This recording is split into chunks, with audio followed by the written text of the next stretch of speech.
Praise the lord. ఈరోజు దేవుడు మనతో మాట్లాడుతున్న వాక్యము వాగ్దానము 1 తెస్సలోనియులకు రాసిన పత్రిక 5వ అధ్యాయము 17వ వచనము. ఎడతెగక ప్రార్థన చేయుడి, ప్రే వితౌట్ సీజింగ్.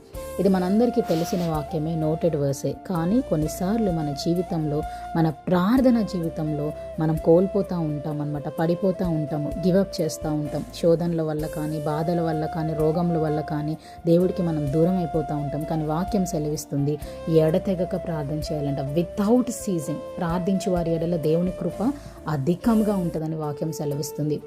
ప్రార్థన నీ హృదయమునకు, నీ తలంపులకు కాపుదలనిస్తుంది అని నువ్వు తెలుసుకోవాలి. ప్రార్థన చేయటం వల్ల నీకు ఒక ధైర్యం వస్తుంది. నీ ప్రార్థన నిన్ను రక్షిస్తుంది. మరి ఆదికాండం 25వ అధ్యాయం 21వ వచనం తీసుకుంటే, ఇస్సాకు భార్య గొడ్రాలు కనుక అతడు ఆమె విషయమై యెహోవాను వేడుకొనను, యెహోవా అతని ప్రార్థన వినను కనుక అతని భార్య అయిన రిబ్కా గర్భవతి ఆయను. సో వాక్యం క్లియర్గా సెలవిస్తుంది ఏమని అంటే, మూయబడిన ద్వారమును తెరుస్తుంది.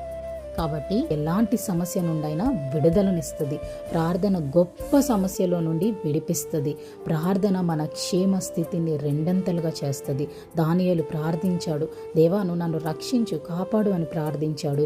ప్రార్థన వలన సింహాల నోటి నుండి తప్పించబడ్డాడు. ప్రార్థనకి అంత గొప్ప శక్తి ఉంది. ప్రార్థన నిన్ను పవిత్రులను చేస్తుంది. ప్రార్థన వలన దేవుని చిత్తమును గ్రహించగలము.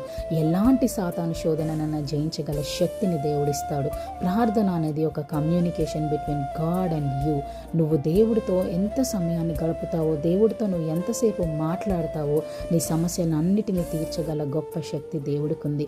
ఎలాంటి సమస్యనైనా కూడా తీరుస్తుంది. అది రోగమైనా, ఎలాంటి నిరుద్యోగ సమస్య అయినా, అప్పుల సమస్య అయినా, నీకు శాంతి సమాధానం ఏది లేక ఇబ్బంది పడుతున్నా, నువ్వు ప్రార్థించి కోల్పోయిన వాటన్నిటినీ తిరిగి మరల పొందుకో. God bless you all and have a good day.